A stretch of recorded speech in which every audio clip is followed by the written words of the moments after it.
Bonjour à tous, bienvenue à ce séminaire de lancement du processus participatif de la stratégie Good Food 2.0. Merci d'y être présents si nombreux. Dag iedereen, welkom bij dit webinar om het participatieve proces van de Good Food Strategie 2.0 te lanceren. Bedankt voor uw talrijke aanwezigheid. Je vous invite maintenant à vous installer confortablement avec votre boisson chaude ou froide, de quoi grignoter, peut-être votre casque pour que les autres autour de vous ne vous entendent pas. Maak het u comfortabel met uw warme of koude drank en misschien een hapje. Si vous rencontrez des problèmes techniques, Marcel ou Caroline sont là pour vous. Donc vous pouvez appeler le numéro qui se trouve dans le chat. Heeft u een technisch probleem, dan staan Marcel of Caroline voor u klaar. U kunt het nummer bellen dat u vindt in het chat. L'objectif aujourd'hui est de vous impliquer en tant qu'acteur de la Good Food dès le départ dans la co-construction de cette nouvelle stratégie Good Food 2.0 de 2022 à 2026. Car pour aller plus loin vers un basculement du système pour une alimentation plus locale, bio, en circuit court, mais aussi accessible à tous, nous avons besoin d'y aller tous ensemble. Pour vous mettre tous au même niveau de connaissance à ce sujet, nous avons prévu un programme qui se déroule en 3 parties de présentation. Et après chaque partie, il y aura des moments de questions-réponses. D'abord, l'équipe de Bruxelles Environnement, Joël Van Bambeek, Joséphine Henrion et Kurt Kusters, ainsi que l'équipe de Bruxelles Économie et Emploi, Marie Detienne, Evie Cornelis et Sabine Solveins, vous présenteront et répondront à vos questions concernant les résultats de l'évaluation de la première période de mise en œuvre de la stratégie Good Food, de 2016 à 2020. Ensuite, nous aurons le plaisir d'entendre Monsieur le ministre Alain Marron, ministre de la Transition climatique, de l'Environnement, de l'Énergie, de la démocratie participative, de l'action sociale et de la santé. Il présentera sa vision pour l'avenir du système alimentaire en région bruxelloise. Et finalement, vous pourrez découvrir l'organisation de la co-construction de la stratégie Good Food 2.0 et surtout aussi comment vous pourrez vous y impliquer. De bedoeling vandaag is om u als Good Food speler vanaf het begin te betrekken bij de co-constructie van deze nieuwe Good Food strategie 2.0. Van 2022 tot 2026. Om het systeem te laten kantelen voor lokalere biologische voeding uit de korte keten die toegankelijk is voor iedereen, moeten we er allemaal samen gaan. Om alle op hetzelfde niveau van kennis over dit onderwerp te brengen, hebben we een programma in 3 presentatiedelen voorzien. En naar elke deel zijn er vragen en antwoorden voorzien. Eerst gaan Brussel Leefmilieu en Brussel Economie en Werkgelegenheid de resultaten van de evaluatie van de eerste uitvoeringsperiode van de Good Food Strategie 2016 tot 2020 presenteren. Dan hebben we het plezier naar minister Alain Marron, minister van Klimaattransitie, Leefmilieu, Energie, Participatieve Democratie, Sociale Actie en Gezondheid te kunnen luisteren. Hij zal ons zijn visie op de toekomst van het voedingssysteem in het Brussels gewest voorstellen. Ten slotte gaan jullie de organisatie van de co-creatie van de Good Food Strategie 2.0 ontdekken en vooral ook zien hoe u erbij betrokken kunt worden. Nous clôturons cette rencontre à 16 heures. We gaan om 16 uur afronden. Cette rencontre sera traduite en simultané en néerlandais. Pour accéder, vous pouvez cliquer sur le petit icône interprétation qui se trouve en bas au milieu. C'est le petit monde et vous pouvez choisir le néerlandais. De hele bijeenkomst wordt simultaan vertaald in het Nederlands. En om toegang te krijgen tot de simultaan vertaling, klikt u op interpretatie, dus het logo met de wereld. En daar kunt u kiezen voor Nederlands.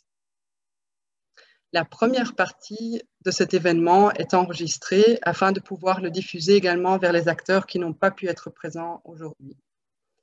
Dus dit evenement wordt opgenomen, zodat het ook kan worden uitgezonden naar de acteurs die vandaag niet aanwezig konden zijn. Pour poser vos questions, vous pouvez cliquer sur le lien qui se trouve dans le chat, qui va vers un WooClap.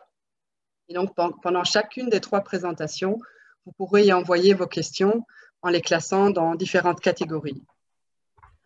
Pensez à regarder les questions qui ont déjà été posées pour éviter de poser les mêmes, parce que sinon, ça fera beaucoup de questions à trier. Et vous pouvez également liker votre top 3 des questions qui vous tiennent particulièrement à cœur en cliquant sur le petit cœur qui se trouve à côté de la question. Et étant donné le nombre de participants et donc des potentielles questions qui pourraient arriver, nous devrons faire des choix et choisir donc par partie à chaque fois quelques questions qui vont remporter le plus de votes. Mais de toute façon, l'ensemble des questions posées aujourd'hui seront capitalisées afin de pouvoir vous apporter des réponses et aussi surtout nourrir le processus participatif par la suite. Nous commençons donc maintenant par les résultats de l'évaluation de la première période de mise en œuvre de la stratégie Good Food 2016 à 2020.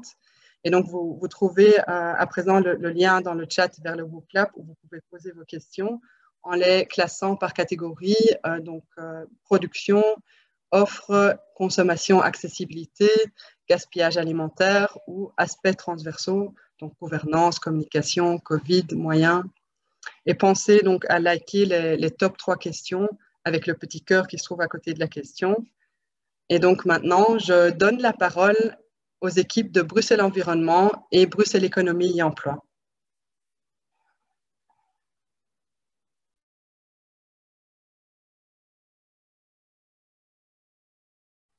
Merci Evelyne, bonjour à tous. Donc nous allons vous présenter l'évaluation de la stratégie 2016-2020. Mais d'abord un petit rappel, donc c'est une stratégie qui avait été approuvée fin 2015 pour une première période de programmation de 2016 à 2020. Cette stratégie, comme vous le voyez sur le slide, concernait 7 axes de travail sur toute la chaîne alimentaire, donc production, offre, demande, culture alimentaire, réduire le gaspillage, demain, donc l'innovation et la gouvernance, et intégrer un certain nombre de principes transversaux que vous voyez en dessous du slide, donc l'inclusion, l'exemplarité, les partenariats, les changements de comportement et l'autonomisation des acteurs. Donc voilà, 5 années de mise en œuvre participative, une année d'évaluation en co-construction. Donc en 2020, la dernière année de la stratégie, nous avons travaillé à une évaluation en co-construction avec de nombreux acteurs, une évaluation prospective dans l'objectif de se projeter dans la suite de la stratégie. Et donc, bon, résumer 5 ans de travail en quelques minutes maintenant, ça va être un challenge. Et donc, on ne pourra pas tout dire. On va mettre l'accent sur certains enseignements qui permettront de se projeter justement dans le futur et dans la co-construction d'une suite à la stratégie. Mais rassurez-vous, donc il y a des documents qui seront disponibles dès la fin de semaine et qui seront mis sur le portail web Good Food. Un document de 85 pages qui est beaucoup plus exhaustif sur tout ce qu'on a fait et qui reprend en annexe prescription par prescription et objectif par objectif tous les résultats de la stratégie. Donc ces documents ainsi qu'un résumé de 8 pages plus accessible pour certains sans doute seront disponibles dès la fin de la semaine. Mais donc, slide suivant. Donc, pour commencer, voici un schéma qui synthétise les types d'actions et les acteurs impliqués dans la stratégie Good Food, avec un petit peu des flèches dans tous les sens. En fait, vous voyez des rouages avec l'idée que la stratégie voulait mettre de l'huile dans les rouages, donc dans des rouages Pourquoi? Parce que beaucoup d'actions existaient déjà en fait et qu'il ne s'agissait pas de tout balayer, de recommencer à partir de zéro, mais de s'appuyer sur tout ce qui existait. Et donc, dans les rouages, il y a Bruxelles Environnement et Bruxelles Économie Emploi qui ont porté la mise en œuvre de cette stratégie durant ces 5 années. Alors, la stratégie avait l'ambition d'accélérer la transition du système alimentaire via la mise en place de différents outils. Donc, le soutien financier via les appels à projets, des dispositifs de labellisation, des formations, des accompagnements, la sensibilisation et la diffusion d'informations, le développement d'outils pédagogiques.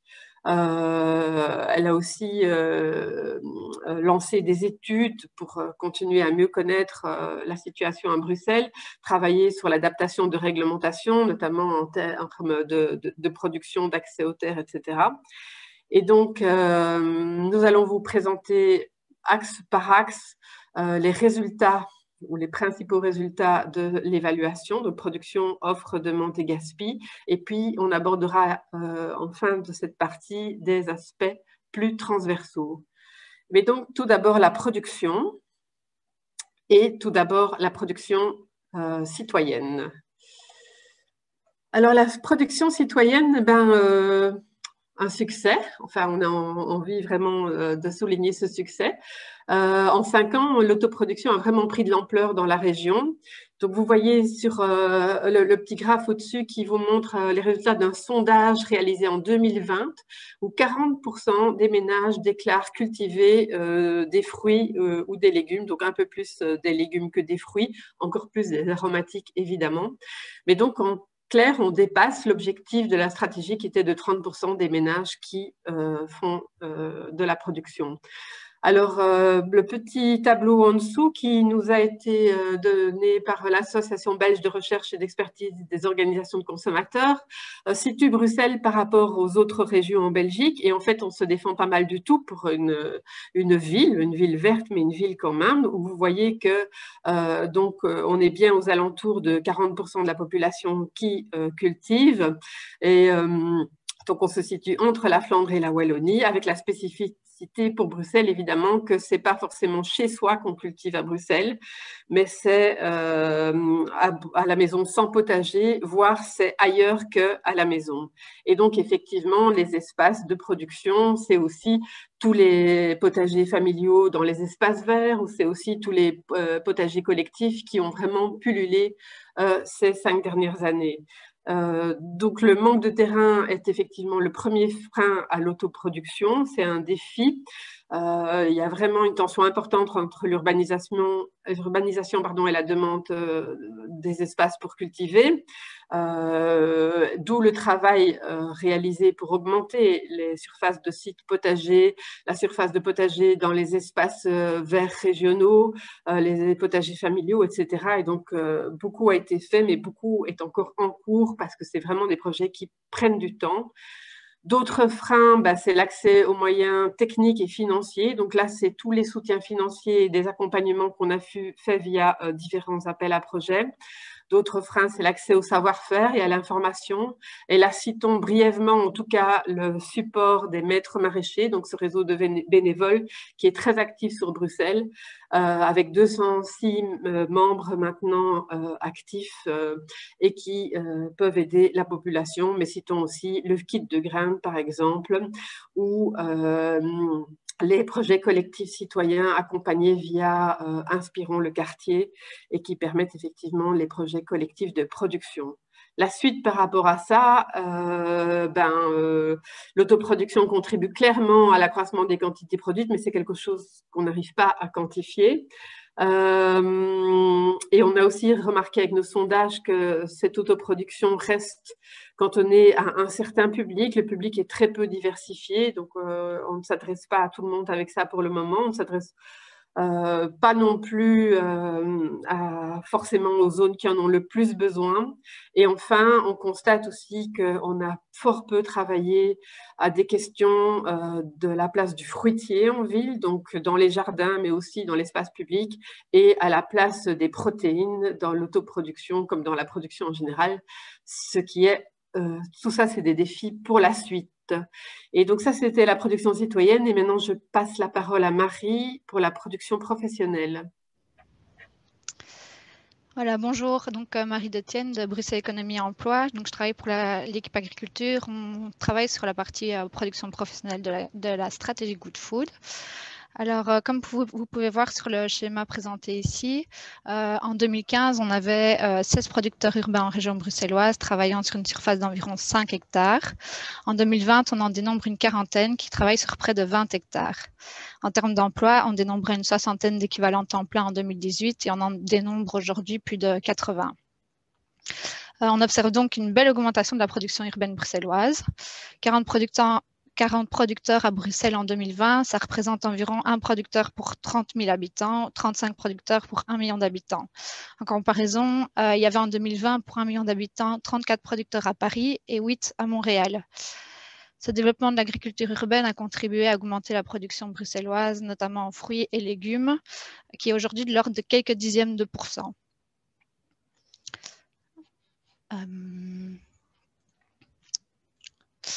Alors, parmi la quarantaine de producteurs urbains établis à Bruxelles en 2020, en pleine terre et en hors-sol, on dénombre 27 maraîchers pleine terre, une culture de petits fruits en autocueillette, une houblonnière, 2 tisanières, 2 élevages ovins, 6 cultures à haute valeur ajoutée hors-sol, donc qui font des micro-pousses et des champignons par exemple, et 4 maraîchers hors-sol.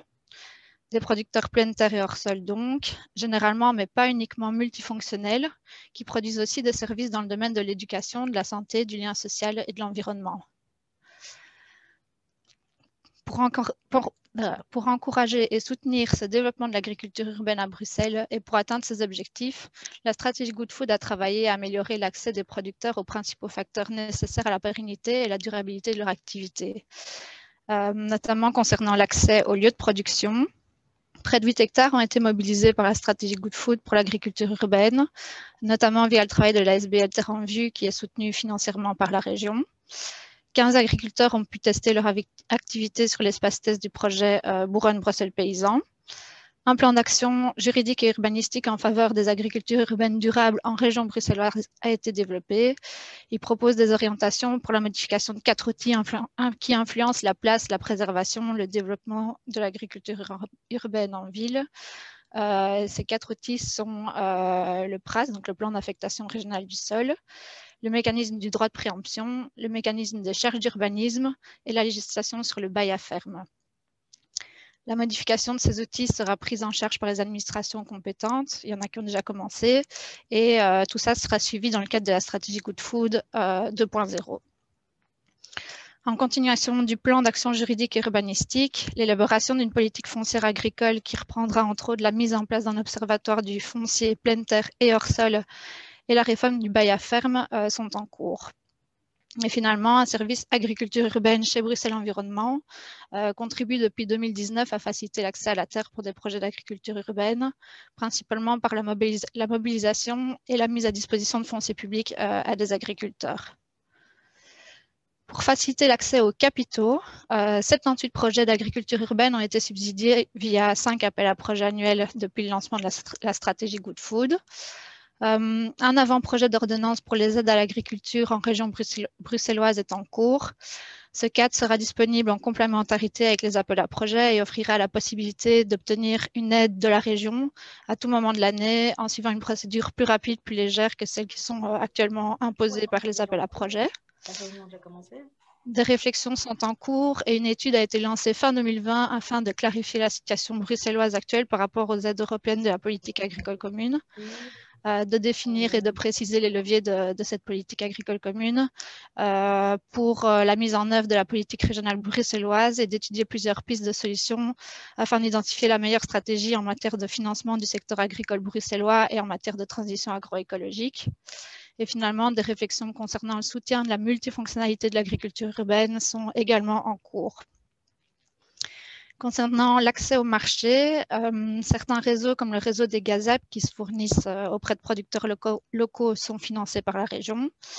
Des réflexions autour de la mise en place de hubs logistiques sont en cours, notamment dans le cadre de groupes de travail du Conseil participatif de Good Food.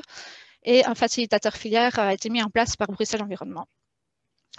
Pour faciliter l'accès au savoir-faire, aux connaissances, un facilitateur agriculture urbaine est opérationnel depuis 2018. Son site propose toute une série de fiches info qui sont techniques, juridiques, urbanistiques. Il a également assuré plus de 150 accompagnements personnalisés et gratuits depuis 2018. Le projet pilote Boeren-Brussel Paysan a assuré un accompagnement qui intègre toute la filière de l'alimentation durable, depuis la production jusqu'à la consommation via des soutiens méthodologiques et techniques, des formations, la mise en disposition d'infrastructures de terrain, le développement de circuits courts et des actions de sensibilisation, de mise en réseau, etc. Et finalement, la mise en place d'une fédération a été subventionnée par la région. Alors, pour la suite de la stratégie et pour atteindre l'objectif à l'horizon 2030 d'une production durable et locale, c'est-à-dire en région bruxelloise, mais aussi dans sa périphérie, une production de 30% de fruits et légumes non transformés consommés par les Bruxellois et mobiliser les 1600 hectares nécessaires à cette production nourricière pour Bruxelles.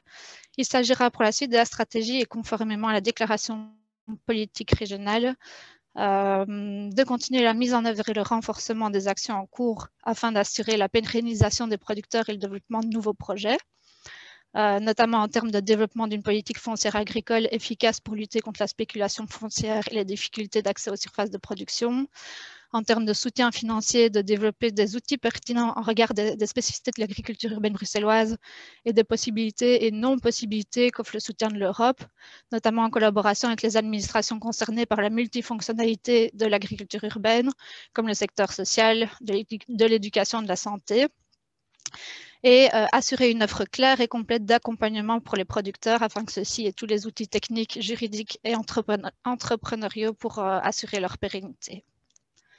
Il s'agira aussi d'assurer un accompagnement à destination des agriculteurs conventionnels qui cultivent aujourd'hui près de 230 hectares de terre en région bruxelloise vers une transition agroécologique de leurs pratiques culturelles. Et finalement, il faudra développer davantage les collaborations interrégionales afin notamment de faciliter les échanges entre producteurs de la périphérie et les mangeurs bruxellois dans une optique de circuit court. Voilà, je passe maintenant la parole à Joséphine Henrion de Bruxelles Environnement. Merci Marie. En 5 ans, Good Food a stimulé l'émergence de projets d'envergure visant à susciter une transition de l'offre alimentaire. Des projets de logistique, Marcel, tu peux passer au slide d'après. Des projets de logistique urbaine et de transformation locale ont été soutenus. Good Food a également mis en lumière les acteurs de la transition via notamment le bottin Good Food ou des événements comme le speed dating des acteurs Good Food. L'expérience de tous ces projets ont mis en évidence 2 freins qu'il faudra prendre en compte dans la prochaine stratégie. Premièrement, pour les projets de transformation alimentaire, après la phase de lancement, le passage à l'échelle reste un challenge et le manque d'infrastructures adéquates sur la région pousse certaines activités à quitter la capitale. Ensuite, la logistique reste un frein majeur à l'approvisionnement des professionnels en produits locaux. En ce qui concerne les solutions d'achat, Good Food a stimulé l'émergence de structures de vente variées pour répondre aux besoins des différents profils de consommateurs. Une déclaration d'engagement a été signée avec les représentants du secteur de la distribution. Plusieurs projets innovants ont été soutenus, comme des magasins qui privilégient les circuits courts, des projets portés par des épiceries sociales, ou encore les GAZAP, qui comptent plus de 100 groupes sur la région et dont la distance moyenne entre le producteur et le consommateur s'est réduite de 20 km en 5 ans. Un bottin des commerces Good Food a été mis en ligne. Pour l'instant, il y a 134 adresses qui sont référencées pour les particuliers. Et des critères Good Food ont été également intégrés à l'appel à projet Open Soon de Bruxelles Économie Emploi, qui est destiné aux nouveaux commerces. Donc, en 5 ans, une diversité de nouvelles solutions d'achat ont émergé, comme des magasins coopératifs, des épiceries, des solutions de vente en ligne. Et ces activités rencontrent généralement un vif succès. Cependant, on ne peut pas nier que cette offre est inéquitablement répartie sur la région et que tous les Bruxellois ne disposent pas de la même offre près de chez eux. Sachant que la moitié des repas des Bruxellois sont pris à l'extérieur de leur domicile, avant la crise bien évidemment, une des actions clés de la région dans la stratégie Good Food a ciblé les cantines et les restaurants. La stratégie d'intervention a été d'aider tous les acteurs volontaires en leur proposant des accompagnements, des formations, des outils, pour les mettre en capacité d'appliquer les principes Good Food au quotidien et en valorisant les acteurs de la transition avec un label Good Food qui a été décliné pour les cantines et pour les restaurants. En termes de résultats, on estime que 300 cantines ont été touchées, ce qui représente environ 42% des repas servis dans les cuisines collectives à Bruxelles. 53 cantines sont dorénavant labellisées Good Food, ce qui représente un peu plus de 3% des cantines bruxelloises, mais 18% des repas servis. En ce qui concerne les restos, on compte aujourd'hui 77 restos labellisés Good Food. Après évaluation, on constate que les labels sont de bons leviers d'amélioration. On observe une utilisation plus importante de produits locaux, bio, de menus végétariens que dans les établissements non labellisés. Et cette amélioration des pratiques continue même après avoir reçu le label. Mais à l'heure actuelle, les labels Good Food restent trop peu connus. Donc, à l'avenir, pour gagner en efficience, il faudra atteindre un plus grand nombre d'acteurs tout en gardant un dispositif performant en termes d'investissement par rapport à l'impact. Je repasse maintenant la parole à Joëlle Van Den Beek. Merci Joséphine. Et donc pour aborder la partie troisième axe de la stratégie, donc la demande, mais aussi la question de l'accessibilité pour tous d'une alimentation plus good food. Et donc, la stratégie a travaillé sur les pratiques alimentaires quotidiennes des citoyens vers plus de durabilité. Elle s'est appuyée d'un côté sur des actions de communication, et donc ça, on en reparle plus loin dans les outils transversaux, mais d'un autre côté, elle s'est fort appuyée aussi sur des relais de terrain préexistants. Donc, la logique était de former, outiller et accompagner des acteurs relais de terrain afin qu'ils puissent toucher leur propre public. Et donc, ces acteurs, c'est notamment les communes et les CPAS, mais aussi de très nombreuses associations, travaillant chacun avec leur public spécifique à un niveau local. Le soutien financier donc s'est traduit au travers des différents appels à projets. Et ainsi, on a pu soutenir des projets centrés sur différents types de publics, y compris des publics issus de la diversité sociale et culturelle, dans l'objectif de tenter de toucher tout le monde. Donc, je l'ai dit, ce qui a été mis en place par rapport à ces relais, donc c'est les soutiens financiers, mais c'est aussi des formations, c'est aussi des outils pédagogiques et des répertoires d'outils pédagogiques. Et donc, c'était un des canaux principaux pour travailler sur les nouvelles pratiques alimentaires en dehors de la communication. Un autre canal, c'était tout ce qui était le travail avec les collectifs de citoyens. Je l'ai déjà mentionné par rapport à l'autoproduction, la production citoyenne. Mais les collectifs de citoyens ont travaillé sur bien d'autres projets que la production. Donc, ils ont été actifs également par rapport à des projets de four à pain, d'ateliers cuisine, de banquets, tout un type de projet qui permet indirectement de travailler aussi sur les pratiques alimentaires au quotidien. Et donc, en 5 ans, c'est au total plus de 100 projets collectifs citoyens Good Food qui ont été soutenus sur la région. Donc, c'est vraiment riche à ce niveau-là. Alors, quels résultats? Donc, au niveau des résultats, en 2020, selon nos sondages, 33% de la population déclare déjà consommer beaucoup d'aliments durables, dont un quart depuis 1 an ou moins d'1 an. Et là, on y reviendra, la crise Covid a peut-être joué dans ce jeu-là. Alors, bon, sans être exhaustif, un exemple, celui des chiffres liés à la consommation de viande. Donc, vous voyez ici l'évolution d'après des sondages réalisés par l'ASBL EVA entre 2011 et 2020 de différents comportements de consommation de viande, vegan, végétarien, omnivore, etc., où vous constatez une réelle augmentation au cours du temps de tout ce qui est réduction de la consommation de viande et une diminution conséquente en parallèle des personnes qui se déclarent omnivores. Et vous voyez que les chiffres en 2020 pour la région bruxelloise des omnivores est nettement inférieur aux chiffres pour la Belgique.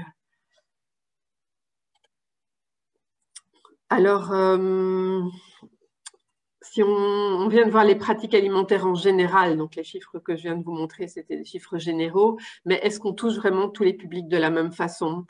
On a mené des actions pour essayer d'inclure tous les publics, je viens de vous en parler, et on peut aussi citer le travail qu'on a fait par rapport aux épiceries sociales, donc le travail de relais avec les CPL et les associations. On a beaucoup travaillé sur la valorisation des invendus pour l'aide alimentaire, on y reviendra aussi.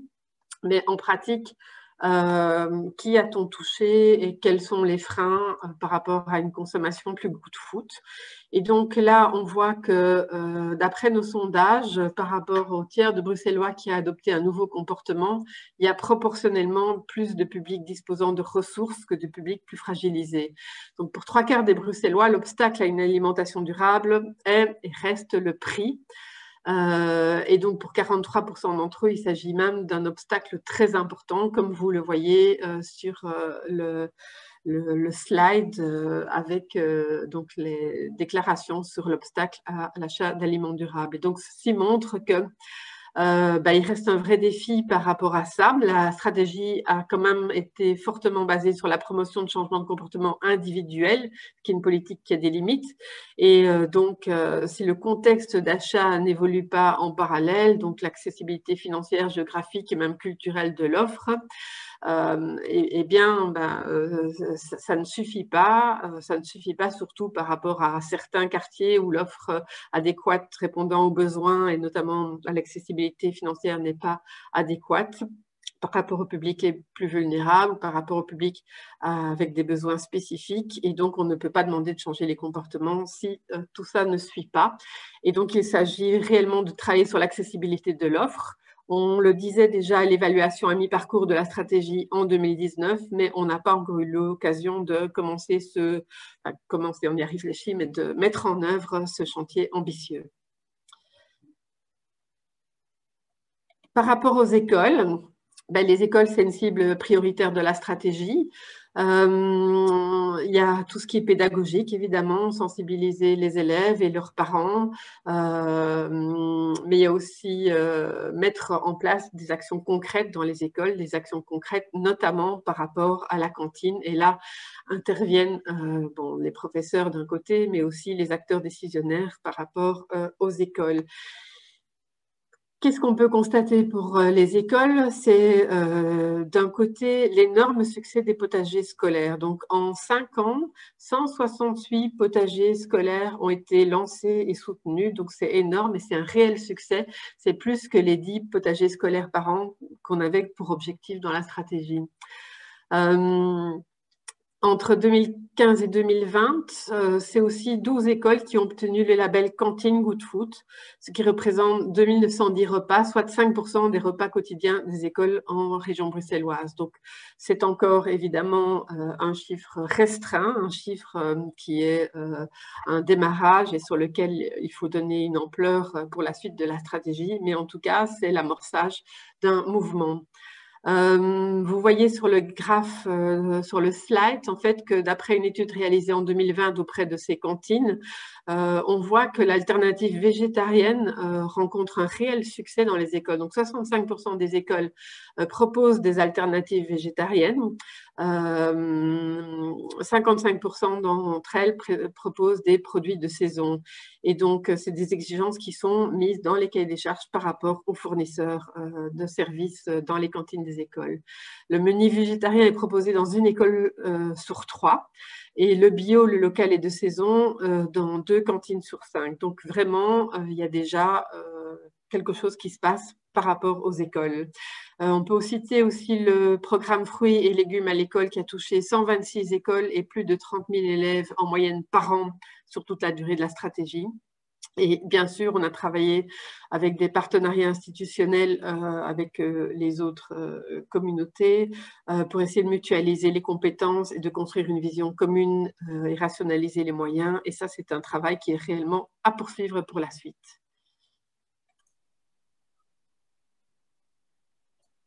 Je passe maintenant la parole à Joséphine pour le gaspillage alimentaire. Merci Joëlle. Au sein de la stratégie, la lutte contre le gaspillage alimentaire à la source s'est intégrée de manière transversale, mais aussi de manière plus ciblée auprès des cantines et des restaurants. L'objectif initial était d'atteindre une réduction de 30% du gaspillage alimentaire sur l'ensemble de la région et une diminution de 40% pour les ménages et les cantines collectives publiques. À l'heure actuelle, les données disponibles de Bruxelles Propreté montrent qu'au sein des ménages, le gaspillage alimentaire a diminué de 25% entre 2016 et 2019. On observe au sein des cantines labellisées une diminution de 29% du gaspillage et 13% des cantines publiques déclarent que la diminution du gaspillage est supérieure à 40%. Le gaspillage alimentaire tend donc à diminuer, mais moins vite qu'espéré. En termes de valorisation des surplus alimentaires, donc en 5 ans, l'aide alimentaire s'est considérablement structurée et en parallèle, plusieurs initiatives de lutte contre le gaspillage alimentaire ont vu le jour.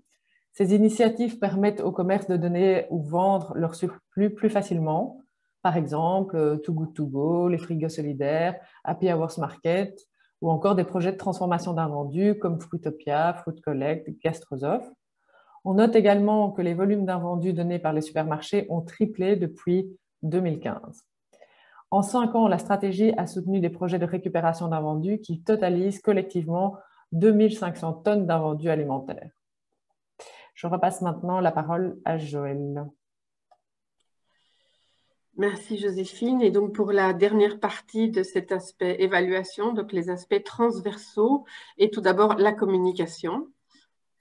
Donc, différents outils de communication et des actions ont été mis en place sur ces 5 années. Donc, surtout le portail Good Food. Donc, vous voyez ici un visuel, un portail qui est participatif et qui inclut notamment le bottin des acteurs Good Food cartographiés. Donc, c'est un outil très important. Il y a aussi la page Facebook, la newsletter, des outils sur le calendrier des saisons, les ambassadeurs Good Food. Je sais qu'il y en a qui écoutent en ce moment, donc des ambassadeurs qui ont bien aider à représenter et à faire parler de la Good Food autour d'eux, des films, les rencontres annuelles Good Food, etc. etc. À nouveau, on peut se poser la question de qui touche tous ces outils. Vous voyez que d'après nos sondages, la notoriété de Good Food, donc avez-vous entendu parler de la stratégie Good Food? 13% de la population répond oui à ça. En soi, la question n'est pas essentielle, mais ce qui est important pour nous, c'est de voir qui y a derrière et de mieux connaître nos publics. Et donc, la stratégie est actuellement plus connue en fait par les 16-34 ans, les personnes actives des Bruxellois qui appartiennent aux groupes sociaux dits les plus élevés, donc 1 et 2 au niveau socio-professionnel, du sud et du sud-est de la région bruxelloise. Et donc, les profils dits plus vulnérables, en pratique, c'est des profils qui ont moins entendu parler de la Good Food et qui se sentent aussi moins informés par rapport à tout ça. Et donc, la communication doit être pensée pour être plus inclusive. Il faut de toute façon poursuivre des actions de communication parce qu'au-delà, comme je disais tout à l'heure, d'une offre adaptée au niveau local, il reste à modifier les régimes alimentaires dont le rééquilibrage sur la place des protéines animales et la lutte contre le gaspillage alimentaire. Donc, il faudra continuer à communiquer, mais communiquer autrement. Alors, deuxième aspect transversal, des outils au service de la stratégie. Tout d'abord, le pilotage. Donc, la stratégie est pilotée par Bruxelles Environnement, Bruxelles Économie, Emploi. Et donc, nous avons assuré dans cette première période de mise en œuvre un portage fortement centré sur les administrations, avec un budget prévisionnel qui a été respecté et donc qui au total est d'à peu près donc 15 millions, un peu plus de 15 millions sur les 5 ans pour les 2 administrations. Ce budget a effectivement été mobilisé pour mettre en œuvre les prescriptions et donc vous voyez là le niveau de réalisation des prescriptions. Sur les 119 prescriptions de la stratégie après révision, 81% sont soit réalisées, récurrents ou non récurrents, soit entamés en cours ou contribution partielle. Donc, c'est quand même une belle mise en œuvre. Les moyens humains liés à ça étaient limités, surtout par rapport aux ambitions de la stratégie et au modèle d'intervention déployé, donc fortement porté par les deux administrations. Et donc pour la suite, il s'agit d'un côté de responsabiliser d'autres acteurs, de permettre à d'autres acteurs de porter des actions dans leur champ de compétences, et d'un autre côté de prioriser plus que ce qui avait été fait les actions pour la suite. Enfin, au niveau de la gouvernance participative, la stratégie, depuis le début, a l'ambition d'être participative dans tout, le suivi, l'évaluation. Donc, il y a un conseil consultatif puis participatif qui a été mis en place avec un rôle d'échange, de co-construction et d'avis.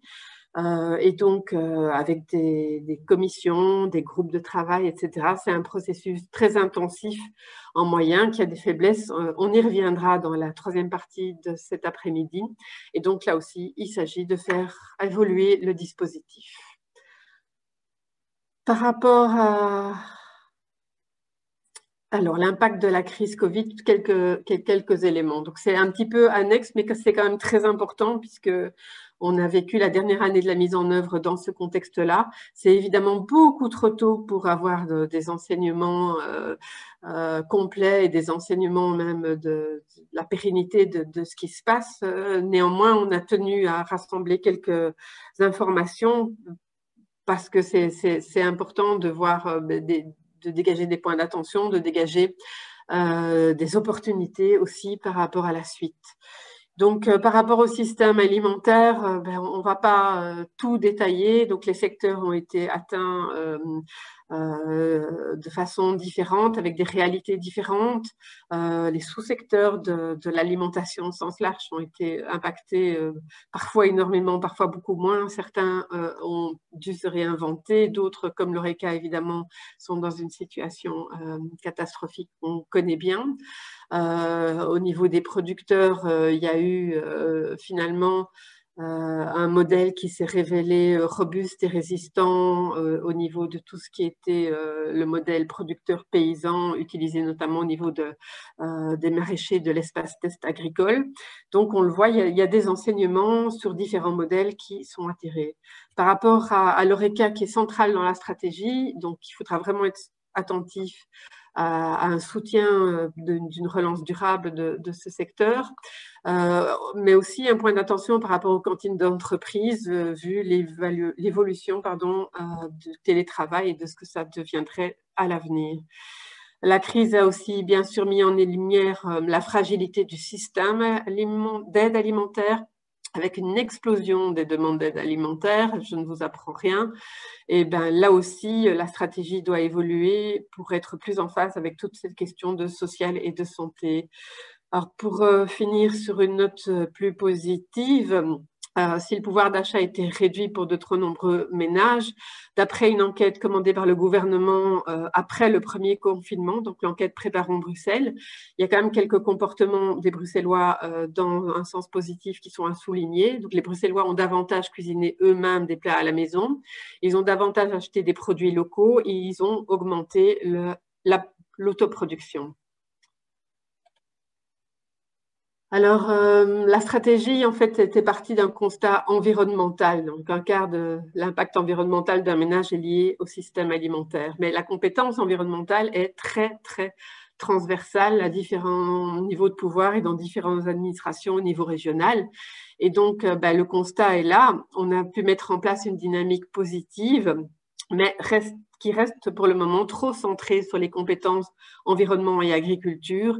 Et donc, même s'il y a une ouverture récente, il faut aller beaucoup plus loin.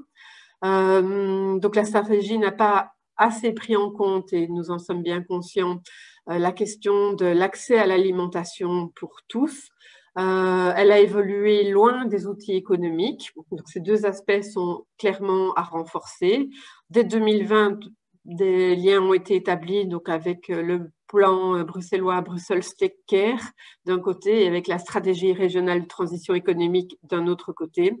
Progressivement, une approche territoriale se met également en place et est tout aussi essentielle pour l'avenir, mais évidemment, tout ça doit être renforcé pour la suite. Et alors, je voudrais en finir par merci, mais voilà. Donc, cette présentation résume la synthèse des réalisations et la performance de la stratégie 2016-2020.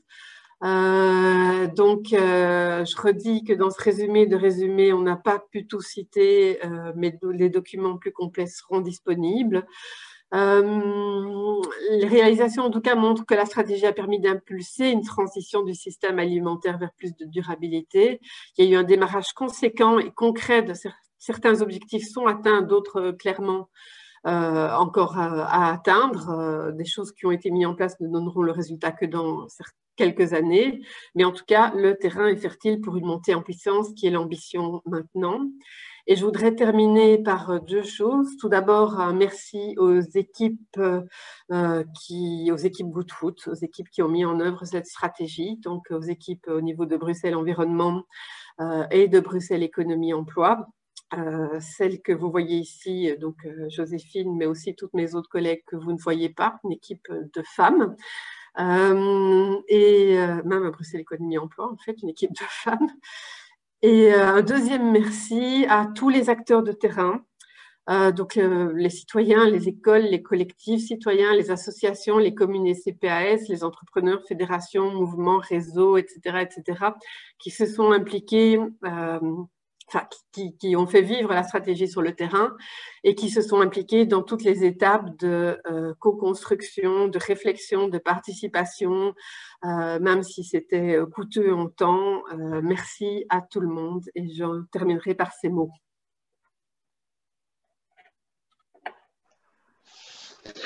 Merci beaucoup pour cette présentation très claire et très riche en expérience et apprentissage.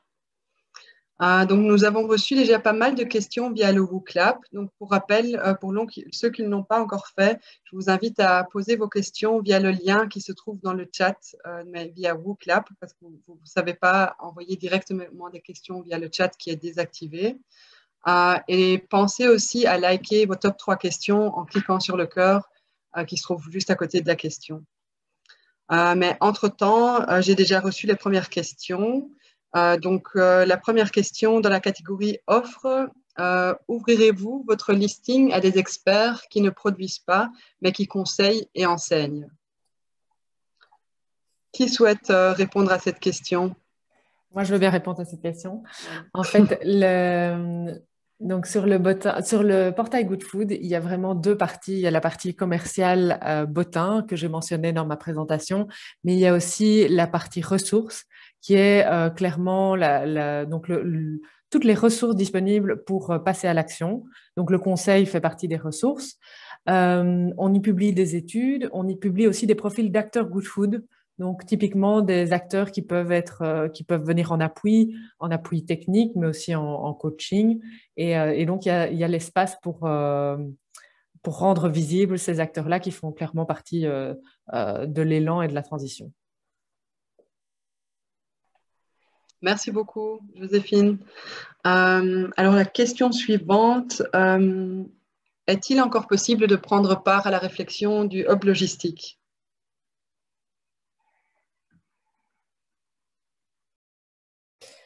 Je veux bien répondre aussi.